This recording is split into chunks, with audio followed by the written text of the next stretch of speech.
আপোনালোকে সকলোৱে গম পায় যে তিনচুকীয়াত যিটো লটাৰী খেল অনুষ্ঠিত কৰিব লৈছিলে তাক লৈ যিটো কেছ ৰেজিষ্টাৰ হ'ল আৰু পৰৱৰ্তী পৰ্যায়ত কিছু লোক এৰেষ্টো হৈছিলে কিন্তু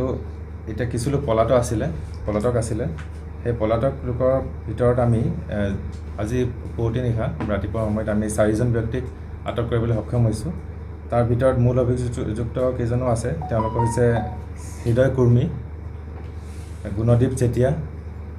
দিলপৱন চেতিয়া আৰু মুন বৰুৱা এই 4জন ব্যক্তিক আমি আজি ৰাতিপুৱা সময়ত তেওঁলোকক আটক কৰিবলৈ সক্ষম হৈছোঁ হৃদয় কুৰ্মীয়ে গোটেই লিডটো লৈছিলে খেলটো অৰ্গেনাইজ কৰা ভাস্কৰ নাথৰ লগত লগ লাগি আৰু গুণদীপ চেতিয়া নীলপৱন চেতিয়া মুন বৰুৱা সিহঁতিও আছিলে আৰু আপোনালোকে যিখন 18 তাৰিখে যিখন তেওঁলোকে ভাইৰেল কৰিছিলে ৰিজাল্ট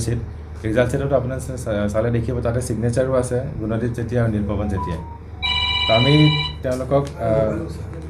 আমি তেওঁলোকক সোধপোছ কৰোঁতে তেওঁলোকে স্বীকাৰ কৰে যে তেওঁলোকে খেলটো অনুষ্ঠিত কৰিছিলে গোপনভাৱে তেওঁলোকে খেলটো গুৱাহাটী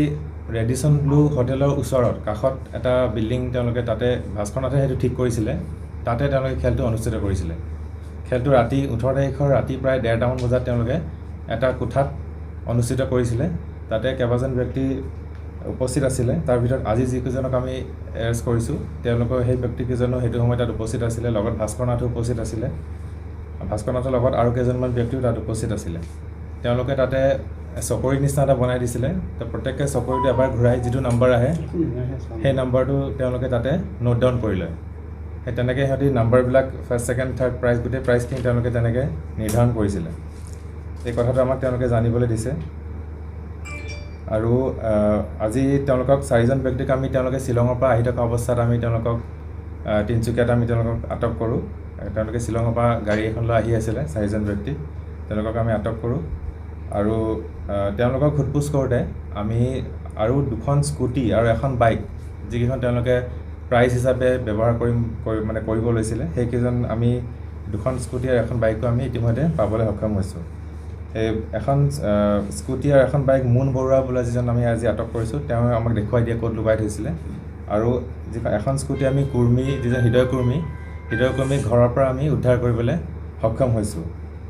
লগতে আমি যিটো পইচা তেওঁলোকে কালেক্ট কৰিছিলে সেইটো আমি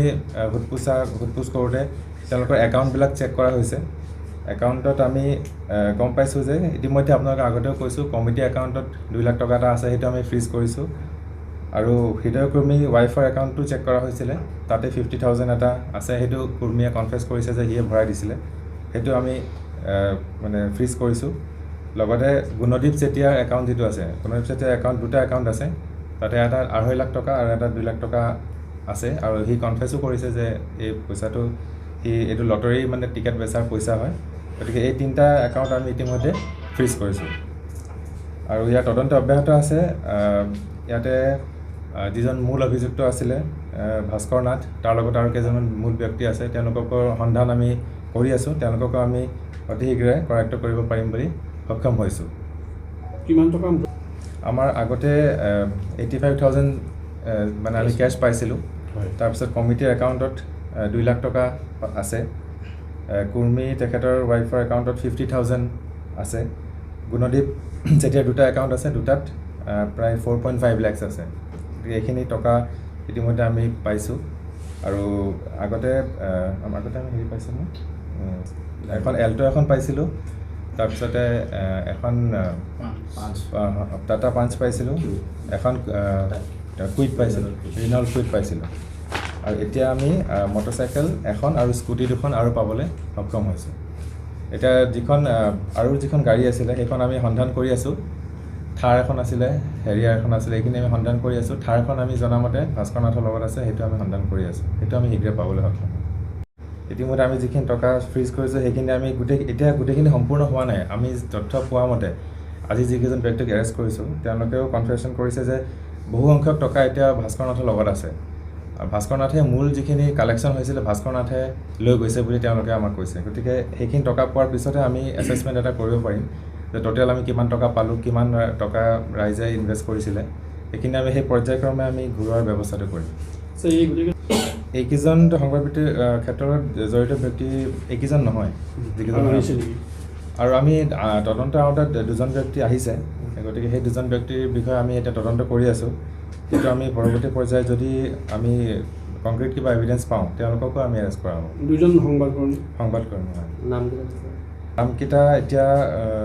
মই কৈ নিদিওঁ কাৰণ তদন্ত এতিয়া অব্যাহত আছে গতিকে তেওঁলোকক আমি যদি কংক্ৰিট আৰু এভিডেঞ্চ পাই যাওঁ তেতিয়াহ'লে আমি তেওঁলোককো এৰেষ্ট কৰিম সোধা পোছা অব্যাহত আছে তেওঁলোকৰ পৰা আমি কিছু তথ্য পাইছোঁ তেওঁলোকৰ ইনভলভমেণ্টৰ কিন্তু আমি সেইটো আৰু অলপমান কংক্ৰিট কৰিব বিচাৰিছোঁ সেইটো কাৰণে আমি ৱেইট কৰিছোঁ সেইটো কংক্ৰিট হোৱাৰ লগে লগে আমি তেওঁলোককো মানে এৰেষ্ট কৰিব পাৰিম এতিয়া তেওঁলোকে সোধপোছ চলি আছে ধৰিয়া গাঁৱৰ ঘৰ গোটেইকেইজন তিনিচুকীয়াই গুণদীপ চেতিয়াৰ ঘৰ মৰাণকাৰী গাঁও নীলপৱন চেতিয়াৰ কদমনি আৰু মুন বৰুৱা মৰাণকাৰী তেখেতৰ ছিগনেচাৰটো আপোনালোকে চাগে দেখাও পাইছে যিখন ৰিজাল্ট শ্বীট ওলাইছে তাত আছে তেখেতক আমি সন্ধান কৰি আছোঁ কিন্তু আমি তেওঁক পোৱা নাই বিচাৰি শৰৎ চাংমাই তেখেতৰ যিহেতু চহীটো মানে জাজত হেৰিত আছে আৰু যেতিয়া খেলটো অনুষ্ঠিত হৈছিলে জাজকেইজন নিশ্চয়তো থাকিব লাগিব উপস্থিত তেওঁলোকে তাত চহী আছে আৰু যিকেইজন ব্যক্তিক এৰেষ্ট কৰিছে তেওঁলোকেও কৈছে গতিকে আমি তেওঁলোক সন্ধান কৰি আছোঁ এতিয়া শৰৎ চাংমাই